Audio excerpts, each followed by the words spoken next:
রান্নাঘরে এসে দেওরের অতর্কিত প্রেমের প্রস্তাব পেলাম এবং তারপর যা ঘটল, আমি রাতে রান্নাঘরে কাজ করছিলাম, হঠাৎ দেওর পেছন থেকে এসে আমার কোমর জড়িয়ে ধরল। চমকে উঠে ঘুরে তাকাতেই সে আমার চোখে চোখ রেখে বলল, বুদি, আমি আর লুকাতে পারছি না, তোমাকে আমি ভালোবাসি। আমি নিজেকে ছাড়িয়ে নিয়ে বললাম, তুমি আমার দেওর, কিন্তু সে দৃঢ়ভাবে উত্তর দিল, আমি তোমাকে ভাইয়ের স্ত্রী নয়, আমার স্ত্রী হিসেবে দেখতে চাই। ভাইয়াকে ডিভোর্স দাও, আমাকে বিয়ে করো, আমি তোমাকে সব সুখ দেব যা তুমি পাওনি। আমি অবাক চোখে তাকিয়ে রইলাম। আমার স্বামীর ভাই, যাকে আমি ছোট ভাইয়ের মতো দেখতাম, সে আমাকে এভাবে দেখে? এটা কতটা অস্বাভাবিক। তোমার মাথা খারাপ হয়ে গেছে নাকি? আমি চাপা স্বরে বললাম, যাতে বাড়ির অন্য কেউ শুনতে না পায়। আমি তোমার ভাইয়ের বউ। আমি জানি বুদি। সে আবার আমার কাছে এগিয়ে এলো। কিন্তু আমি আর লুকাতে পারছি না।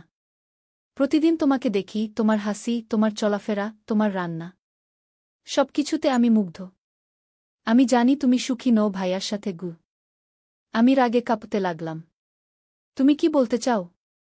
আমার স্বামীর সাথে আমার সম্পর্ক নিয়ে তুমি মন্তব্য করছ? আমি শুধু সত্য বলছি বুদি। দেওর আমার হাত ধরার চেষ্টা করল, কিন্তু আমি সরে গেলাম। আমি দেখি কিভাবে ভাইয়া তোমার সাথে আচরণ করে। তুমি যে সম্মান, যে ভালোবাসা পাওয়ার অধিকারী, তা তুমি পাও না। এসব বাজে কথা বন্ধ করো, আমি তীব্র কণ্ঠে বললাম। তুমি আমার দেওর, এবং তাই থাকবে। এই বিকৃত চিন্তা মন থেকে দূর করোক। বুদি, আমার অনুভূতি বিকৃত নয়। সে আমার চোখের দিকে তাকালো। আমি তোমাকে সত্যিই ভালোবাসি। আমি প্রতিজ্ঞা করছি, আমি তোমাকে সব সুখ দেব যা তুমি পাওনি। এই গল্পটি সম্পূর্ণ শুনলে আপনাদের পানি অটোমেটিক বের হয়ে যাবে, সো যত দ্রুত সম্ভব হাতের কাছে টিস্যু নিয়ে বসে পড়ো। বিছানার চাদর যেন নষ্ট না হয় সেটা সম্পূর্ণ খেয়াল রাখার অনুরোধ জানিয়ে গল্পটি এখন শুরু করব। তার আগে সর্বশেষ অনুরোধ, দয়া করে এমন পানি বের করার গল্প নিয়মিত শুনতে আমাদের চ্যানেলটি সকলেই সাবস্ক্রাইব করুন। ধন্যবাদ। হ্যালো বন্ধুরা, আমার নাম সুমিতা দাস। আমার বয়স ৪২ বছর। আমার স্বামীর নাম অর্জুন দাস, বয়স ৪৫ বছর। আমাদের ২ সন্তান, রূপম আর দীপালি। রূপম ১৯ বছর বয়সী, কলেজে পড়ে। দীপালি ১২ বছর বয়সী, স্কুলে যায়। সেদিন রাতে আমি রান্নাঘরে কাজ করছিলাম। বাড়িতে আমরা একটা বড় পারিবারিক অনুষ্ঠানের প্রস্তুতি নিচ্ছিলাম। অর্জুনের ছোট ভাই অনিকেত দাস আমাদের সাথেই থাকে। সে মাত্র বছর ৩ আগে বিদেশ থেকে পড়াশোনা শেষ করে দেশে ফিরেছে। এখনও বিয়ে করেনি, নিজের ব্যবসা শুরু করার চেষ্টা করছে। আমি রাতে বাসি ভাতের পোলাও বানাচ্ছিলাম পরের দিনের অনুষ্ঠানের জন্য। সবাই ঘুমিয়ে পড়েছিল। অর্জুন অফিসের কাজে বাইরে গিয়েছিল, ফিরবে পরের দিন সকালে। হঠাৎ পেছন থেকে কে যেন আমার কোমর জড়িয়ে ধরল। আমি চমকে উঠে ঘুরে দেখি অনিকেত। এই, কি করছ? আমি রাগী গলায় বললাম, নিজেকে ছাড়িয়ে নিয়ে। অনিকেত আমার দিকে অদ্ভুত দৃষ্টিতে তাকিয়ে রইল কিছুক্ষণ। তারপর ধীরে ধীরে বলল, বুদি, আমি আর লুকাতে পারছি না। তোমাকে আমি ভালোবাসি। আমি বিশ্বাস করতে পারছিলাম না আমার কান যা শুনল। কি বকছ তুমি? আমি চাপা গলায় বললাম। তোমার মাথা খারাপ হয়েছে? না বুদি। সে আবার আমার দিকে এগোতে লাগল। আমি তোমাকে আমার দিদি হিসেবে নয়, আমার জীবনসঙ্গিনী হিসেবে দেখতে চাই। আমি বিশ্বাস করতে পারছিলাম না যে আমার দেওর, যাকে আমি ছোট ভাইয়ের মতো দেখতাম, সে এভাবে কথা বলছে আমার সাথে। তুমি পাগল হয়ে গেছ, আমি বললাম। তুমি আমার দেওর, আর আমি তোমার বুদি। এসব কি বলছো তুমি? আমি জানি এটা অদ্ভুত লাগছে। সে আমার দিকে আরও এগিয়ে এলো। কিন্তু আমি তোমাকে দেখার পর থেকেই আমার মনে এই অনুভূতি। ভাইয়া তোমাকে ঠিকমতো দেখে না, আমি জানি। আমি তোমাকে সব সুখ দিতে পারি। আমি হতবাক হয়ে তার দিকে তাকিয়ে রইলাম। আমার মনে হচ্ছিল যেন আমি কোনো খারাপ স্বপ্ন দেখছি। এমন সময় হঠাৎ বাইরে থেকে একটা গাড়ির শব্দ শোনা গেল। ওটা কি? অনিকেত চমকে উঠল। মনে হয় তোমার ভাইজা ফিরে এসেছে, আমি বললাম। যাও, তুমি নিজের ঘরে যাও। আর কখনো এমন কথা বলবে না, না হলে আমি অর্জুনকে সব বলে দেব। অনিকেত মুখ কালো করে চলে গেল। আমি উদ্বিগ্ন হয়ে পড়লাম। কি করব এখন? অর্জুনকে বলবো? না, বলবো না। এতে পারিবারিক সম্পর্ক নষ্ট হয়ে যেতে পারে। আমি ঠিক করলাম, অনিকেতকে আরেকটা সুযোগ দেব। হয়তো ও অতিরিক্ত মদ্যপান করেছিল, বা হয়তো কোনো ভুল বোঝাবুঝি হয়েছে। কিন্তু পরের দিন থেকেই আমার মনে হতে লাগল যে অনিকেত আমাকে অদ্ভুতভাবে দেখছে। যখনই আমি রান্নাঘরে একা থাকতাম সে সেখানে এসে যেত। আমি যতটা সম্ভব তার থেকে দূরে থাকার চেষ্টা করতাম। এমনভাবে কাটছিল কয়েকটা দিন। একদিন সকালে যখন সবাই ঘরে ছিল না, অনিকেত আমার ঘরে ঢুকে পড়ল। আমি তখন কাপড় গুছাচ্ছিলাম। বুদি, আমি সিরিয়াস, সে বলল। আমি তোমাকে সত্যিই ভালোবাসি। আমার সাথে পালিয়ে যাও। আমার একটা বন্ধু আছে, তার একটা বাড়ি আছে পাহাড়ে। আমরা সেখানে থাকতে পারব। অনিকেত, এসব কি বলছো তুমি? আমি রাগে চিৎকার করে উঠলাম। আমার 2টা বাচ্চা আছে। আমার একটা পরিবার আছে। কি মনে করছো তুমি? আমি সবার জন্য ব্যবস্থা করব, সে জোর দিয়ে বলল। আমি তোমাকে প্রতিজ্ঞা করছি। বাজে বকো না, আমি রাগে বললাম। এবার আমি সত্যিই অর্জুনকে সব বলে দেব গো। অনিকেতের চোখ জ্বলে উঠল। ভাইয়া জানতে পারলে তোমার জন্যই খারাপ হবে, সে হুমকির সুরে বলল। ভাইয়া ভাববে তুমিই আমাকে উৎসাহিত করেছ গু। আমি ভয় পেয়ে গেলাম। সত্যিই তো, কে বিশ্বাস করবে আমাকে? অর্জুন কি বিশ্বাস করবে তার ভাই এমন করতে পারে? নাকি ভাববে আমি? এদিকে অর্জুনের সাথে আমার সম্পর্কও ভালো যাচ্ছিল না। তার অত্যধিক কাজের চাপের কারণে আমাদের মধ্যে দূরত্ব তৈরি হচ্ছিল। সে প্রায় রাত করে বাড়ি ফিরত, আমাদের কথা হতো না বললেই চলে। আমি ভাবছিলাম, অনিকেত কি সেই সুযোগ নিচ্ছে? পরের দিন অর্জুন আমাকে বলল, আমি 2 সপ্তাহের জন্য বিদেশে যাচ্ছি। নতুন একটা প্রজেক্ট নিয়ে আলোচনা করতে হবে। আমি চিন্তিত হয়ে পড়লাম। 2 সপ্তাহ অনিকেতের সাথে একা? কিন্তু কি করব? আমি অর্জুনকে কিছু বলতে সাহস পেলাম না। অর্জুন যাওয়ার দিন আমাকে বলল, তোমার যদি কোনো সমস্যা হয় আমাকে ফোন করবে। আর অনিকেত তো আছেই, সে তোমাদের দেখাশোনা করবে। আমি ভেতরে ভেতরে শিউরে উঠলাম, কিন্তু মুখে হাসি ধরে রাখলাম। অর্জুন চলে যাওয়ার পরের দিন আমি রূপম আর দীপালিকে নিয়ে আমার মার বাড়িতে চলে যাব ঠিক করলাম। কিন্তু ঠিক সেদিন সকালেই দীপালি অসুস্থ হয়ে পড়ল। তার জ্বর, বমি, এমন অবস্থায় বাইরে যাওয়া সম্ভব নয়। আমার মার বাড়িতে যাওয়ার পরিকল্পনা স্থগিত করতে হল। সন্ধ্যার দিকে রূপম তার বন্ধুদের সাথে দেখা করতে বাইরে গেল। দীপালি ঘুমিয়ে পড়ল। আমি রান্নাঘরে ছিলাম, দীপালির জন্য স্যুপ বানাচ্ছিলাম। হঠাৎ পেছনে দরজা বন্ধ হওয়ার শব্দ শুনলাম। ঘুরে দেখি অনিকেত দাঁড়িয়ে আছে। তার চোখে অদ্ভুত চাহনি। বুদি, আমি বুঝতে পারছি তুমি আমাকে এড়িয়ে যাচ্ছ, সে বলল। কিন্তু আমি তোমাকে ছাড়তে পারব না গি। আমার হাতের ছুরিটা শক্ত করে ধরলাম। অনিকেত, তুমি যদি একটাও পা এগো, আমি চিৎকার করব। দীপালি ঘুমাচ্ছে, কিন্তু সে জেগে উঠবে গি। অনিকেত হাসল। দীপালি ঘুমাবে অনেকক্ষণ। আমি তার খাবারে ঘুমের ওষুধ মিশিয়ে দিয়েছি গু। আমার বুক ধরফট করতে লাগল। তুমি কি করলে? আমি বিশ্বাস করতে পারছিলাম না। তুমি একটা বাচ্চাকে ঘুমের ওষুধ খাওয়ালে? চিন্তা করো না, সে বলল, ওষুধটা ক্ষতিকর নয়। শুধু ঘুম পাড়িয়ে রাখবে কয়েক ঘন্টা গু। আমি দরজার দিকে দৌড়াতে চেষ্টা করলাম, কিন্তু অনিকেত আমার পথ আটকে দাঁড়াল। এভাবে পালাতে পারবে না, সে বলল। আমাদের কথা শেষ করতেই হবে আজ। আমি ভয়ে কাঁপছিলাম। আমার কাছে ছুরি আছে, আমি বললাম, ছুরিটা তুলে ধরে।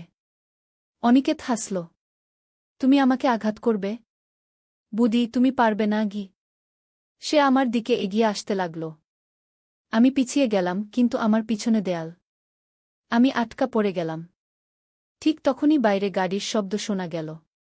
কে এলো এত রাতে? অনিকেত চমকে উঠল। কে আসতে পারে, সে বিটবিট করে বলল। ভাইয়া তো পরশু ফিরবে গ। ডোরবেল বাজল। আমি দরজার দিকে দৌড়ালাম। অনিকেত আমাকে ধরতে গিয়েও থেমে গেল। হয়তো সেও ভয় পেয়ে গিয়েছিল। আমি দরজা খুলে দেখি রূপম আর তার বন্ধুরা দাঁড়িয়ে আছে। মা, আমরা মুভি দেখতে যাচ্ছি, রূপম বলল। দীপা কেমন আছে? সে ঘুমিয়ে আছে, আমি কাপা গলায় বললাম। রূপম, তুমি আমার সাথে ভেতরে এসো। রূপম আর তার বন্ধুরা ভেতরে এলো। অনিকেত ততক্ষণে অন্য ঘরে চলে গিয়েছিল। আমি রূপমকে সমস্ত ঘটনা বললাম। রূপম রাগে লাল হয়ে গেল। আমি এখনই বাবাকে ফোন করব, সে বলল। অনিকেত কাকু এরকম করতে পারে? আমি বিশ্বাস করতে পারছি না গি। না, তোমার বাবাকে এখন কিছু বলো না, আমি বললাম। আমরা আজ রাতে তোমার দাদুর বাড়িতে চলে যাই। কালকে তোমার বাবা ফিরলে আমি সব বলবো। আমরা দীপালিকে নিয়ে চলে যাওয়ার প্রস্তুতি নিতে লাগলাম। অনিকেত আমাদের আটকাতে পারল না, কারণ রূপমের বন্ধুরা ছিল আমাদের সাথে। আমরা যখন বাড়ি থেকে বেরিয়ে যাচ্ছিলাম তখন অনিকেত বারান্দায় এসে দাঁড়াল। তোমরা কোথায় যাচ্ছ সে জিজ্ঞেস করল। দীপার অবস্থা খারাপ, আমি বললাম। আমি ওকে হাসপাতালে নিয়ে যাচ্ছি গু। আমি তোমাদের সাথে যাব, সে বলল। না, তুমি বাড়িতে থাকো, আমি দৃঢ় কণ্ঠে বললাম। রূপম আর তার বন্ধুরা আছে আমার সাথে গু। আমরা গাড়িতে উঠে চলে গেলাম। আমার মনে হচ্ছিল অনিকেত বুঝে গিয়েছিল যে আমি মিথ্যা বলছি। কিন্তু সে কিছু করতে পারল না। আমরা আমার বাবার বাড়িতে চলে গেলাম। পরের দিন সকালে আমি অর্জুনকে ফোন করে সব কিছু বললাম। সে বিশ্বাস করতে পারছিল না। আমি আজই ফিরে আসছি, সে বলল। অর্জুন ফিরে এলো সেদিন সন্ধ্যায়। সে সোজা আমার বাবার বাড়িতে এলো। আমি বিশ্বাস করতে পারছি না, সে বারবার বলছিল। অনিকেত এরকম করতে পারে? আমি জানি এটা বিশ্বাস করা কঠিন, আমি বললাম। কিন্তু এটাই সত্যও। অর্জুন আমাদের নিয়ে বাড়ি ফিরে গেল। অনিকেতকে ডেকে নিয়ে কথা বলল একান্তে। কি কথা হলো আমি জানি না। কিন্তু পরের দিন সকালে অনিকেত চলে গেল বাড়ি থেকে। কয়েক সপ্তাহ পর আমরা জানতে পারলাম অনিকেত বিদেশে চলে গিয়েছে। সেখানে সে একটা চাকরি পেয়েছে। সে আর কখনো ফিরে আসেনি। ঘটনাটা আমাদের পরিবারকে গভীরভাবে প্রভাবিত করেছে। অর্জুন আর আমার মধ্যে একটা দূরত্ব তৈরি হয়েছিল প্রথমে। কিন্তু ধীরে ধীরে আমরা আবার কাছাকাছি আসতে শুরু করলাম। অর্জুন বুঝতে পেরেছিল আমাদের সম্পর্কের মধ্যে যে ফাটল ধরেছিল সেটাকে সারাতে হবে। সে আমার সাথে আরও বেশি সময় কাটাতে শুরু করল, আমাদের মধ্যে যোগাযোগ বাড়ল। 1 বছর পর আমরা শহর ছেড়ে একটা ছোট্ট গ্রামে চলে গেলাম, যেখানে অর্জুন একটা নতুন ব্যবসা শুরু করল। সেখানে আমরা নতুন করে শুরু করলাম আমাদের জীবন। সেই ঘটনাটা আমাদের শিখিয়েছিল যে পারিবারিক সম্পর্কে সবসময় সতর্ক থাকতে হয়। কখনো কখনো যাদের আমরা সবচেয়ে বেশি বিশ্বাস করি তারাই আমাদের সবচেয়ে বড় ক্ষতি করতে পারে। অনিকেতের ব্যাপারটা আমাকে শিখিয়েছিল মানুষকে চেনা বড় কঠিন। তুমি কারো সাথে বছরের পর বছর একসাথে থাকতে পারো, কিন্তু তার মনের ভেতরে কি আছে তা হয়তো কখনোই জানবে না। আমার জীবনে যা ঘটেছিল তা থেকে আমি শিখেছি যে নিজের অন্তর্দৃষ্টি আর সতর্কতাকে কখনো উপেক্ষা করা উচিত নয়। আজ যখন আমি পিছনে ফিরে তাকাই বুঝতে পারি এই ঘটনাটাই আমাদের পরিবারকে আরও শক্তিশালী করেছে। অর্জুনের সাথে আমার সম্পর্ক আগের চেয়ে অনেক গভীর হয়েছে। আমরা যোগাযোগের গুরুত্ব বুঝতে পেরেছি। আমাদের সন্তানরাও বড় হয়েছে, তারা এখন নিজেদের জীবন নিয়ে এগিয়ে যাচ্ছে। গ্রামে আসার পর আমাদের জীবনে নতুন একটা রহস্য যোগ হয়েছে। আমাদের বাড়ির পাশেই ছিল একটা পুরানো বাড়ি যার মালিক কেউ ছিল না। লোকে বলতো বাড়িটায় ভূত আছে। আমি এসব বিশ্বাস করতাম না।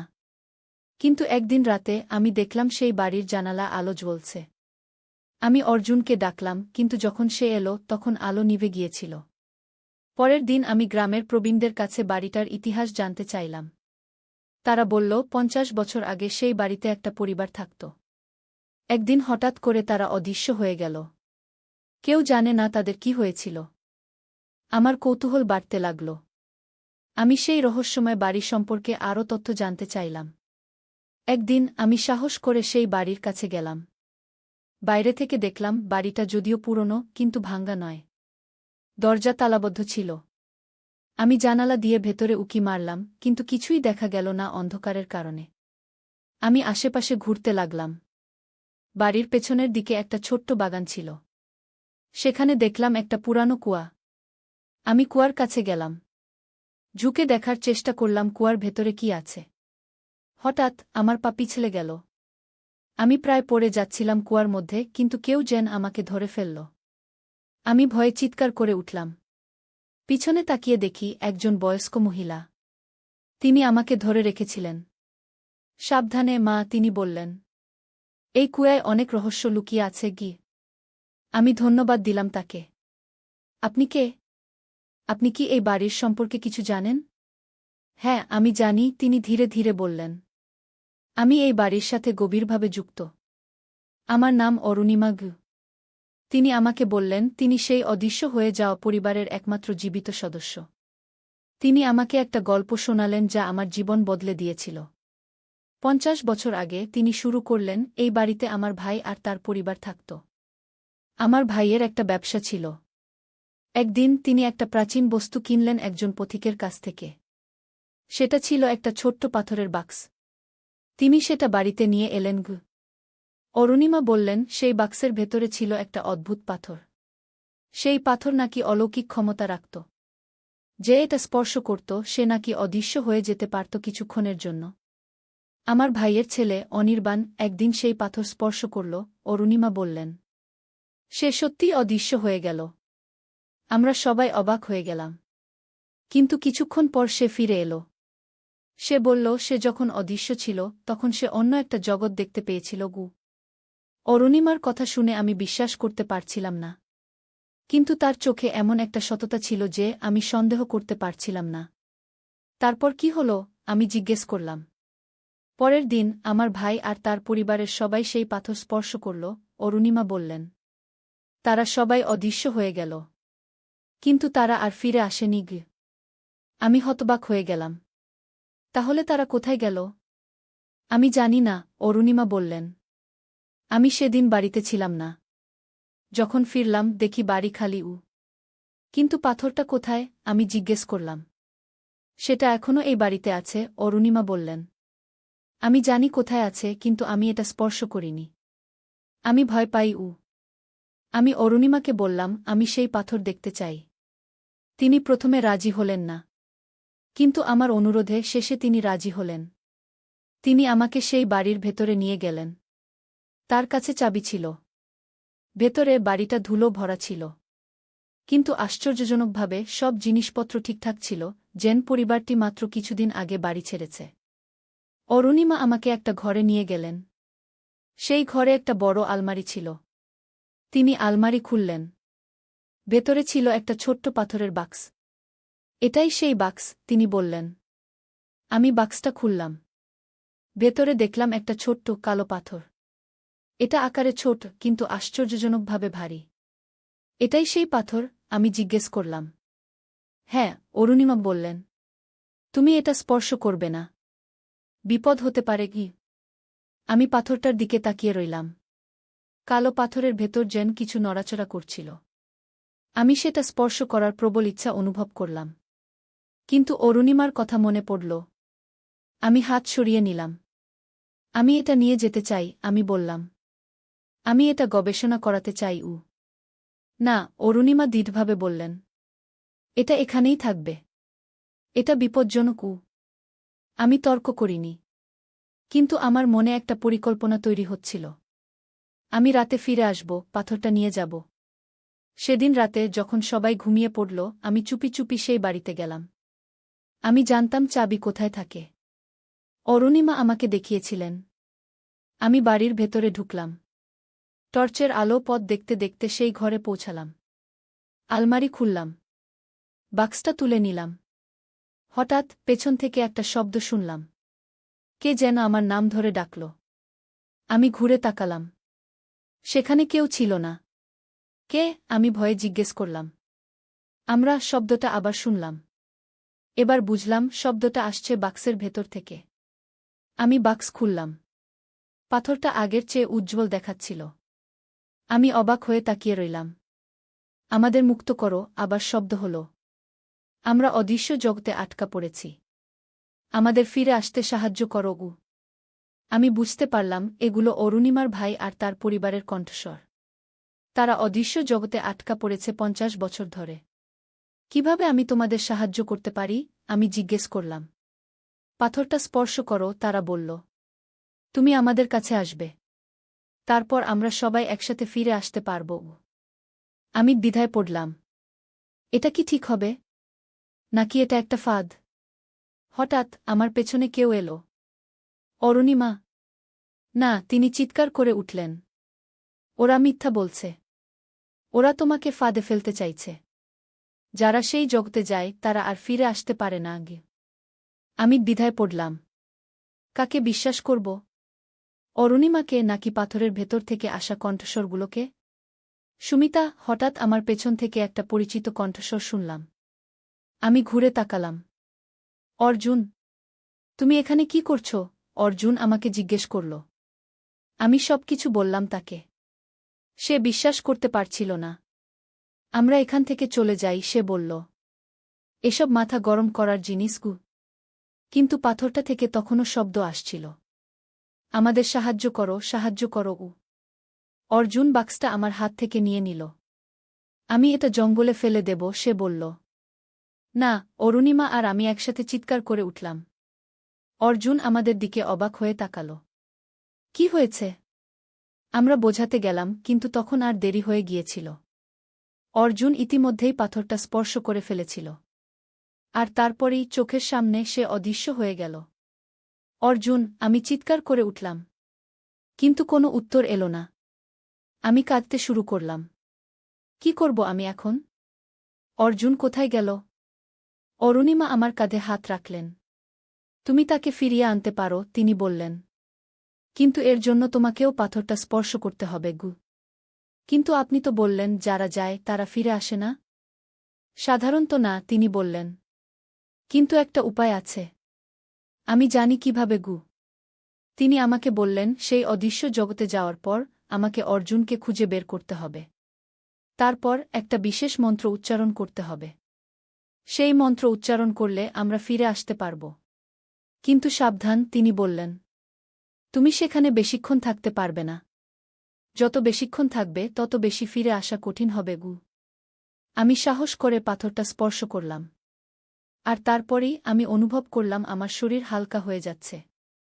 আমার চারপাশের পৃথিবী অদৃশ্য হয়ে গেল। আমি চলে গেলাম এক অদ্ভুত জগতে। সেই জগতে সবকিছু উল্টো ছিল। আকাশ ছিল কালো, কিন্তু তারা ছিল না। মাটি ছিল সবুজ। গাছপালা ছিল বেগুনি রঙের। আমি অর্জুনকে খুঁজতে লাগলাম। অনেক খোঁজার পর আমি দেখলাম সে একটা বেগুনি গাছের নিচে বসে আছে। অর্জুন, আমি চিৎকার করে উঠলাম। সে আমার দিকে তাকাল। তার চোখে ভয়। সুমিতা, তুমি কেন এলে? এখান থেকে বেরোনোর উপায় নেই গি। আছে, আমি বললাম। আমাকে অরুণিমা বলেছেন কিভাবে বেরোতে হয়। আমরা একটা মন্ত্র উচ্চারণ করব গো। আমি অর্জুনকে মন্ত্রটা শেখালাম। আমরা দুজনে একসাথে উচ্চারণ করলাম। কিন্তু কিছুই হল না। দেখো, এটা কাজ করে না, অর্জুন বলল। আমি হতাশ হয়ে পড়লাম। কিন্তু আমি হাল ছাড়তে রাজি ছিলাম না। আমরা আবার চেষ্টা করব, আমি বললাম। আমরা আবার মন্ত্র উচ্চারণ করলাম। এবার আমরা অনুভব করলাম আমাদের শরীর আবার ভারী হয়ে উঠছে। আমরা ফিরে আসছিলাম। আমরা ফিরে এলাম সেই ঘরে যেখান থেকে আমরা গিয়েছিলাম। অরুণিমা সেখানে অপেক্ষা করছিলেন। তিনি আনন্দে কেঁদে ফেললেন আমাদের দেখে। তোমরা ফিরে এসেছ, তিনি বললেন। আমি ভেবেছিলাম হয়তো আর দেখা হবে না গি। আমি অর্জুনকে জড়িয়ে ধরলাম। আমি তোমাকে ছেড়ে যেতে পারিনি, আমি বললাম। আমিও তোমাকে ছেড়ে থাকতে পারিনি, সে বলল। অরুণিমা বাক্সটা নিলেন। এবার আমি এটা এমন জায়গায় লুকিয়ে রাখব যেখান থেকে কেউ এটা পাবে না, তিনি বললেন। আমরা তাকে ধন্যবাদ দিলাম আর বাড়ি ফিরে গেলাম। আমরা আমাদের অভিজ্ঞতা কাউকে বলিনি। কে বিশ্বাস করবে আমাদের? পরের দিন আমরা খবরের কাগজে দেখলাম অরুণিমা মারা গিয়েছেন। তিনি ছিলেন গ্রামের সবচেয়ে বয়স্ক মহিলা, বয়স 105 বছর। তারপর আমরা আবার সেই বাড়িতে গেলাম। কিন্তু বাক্সটা খুঁজে পেলাম না। অরুণিমা যেমন বলেছিলেন তিনি সেটা এমন জায়গায় লুকিয়ে রেখেছিলেন যেখান থেকে কেউ পাবে না। আজ বছর 10 পর আমি আবার সেই বাড়ির কাছে যাই। বাড়িটা এখন একটা পর্যটন কেন্দ্র হয়েছে। লোকে আসে ভূতের গল্প শুনতে। আমি জানি সেখানে ভূত নেই, কিন্তু আছে এক অদ্ভুত রহস্যময় অতীত। একটা অতীত যার সাথে আমি আর অর্জুন যুক্ত। এটাই আমার গল্প। একটা গল্প যা শুনলে হয়তো বিশ্বাস করা কঠিন। কিন্তু এটাই সত্য। আমার জীবনের সবচেয়ে রহস্যময় ও রোমাঞ্চকর অভিজ্ঞতা।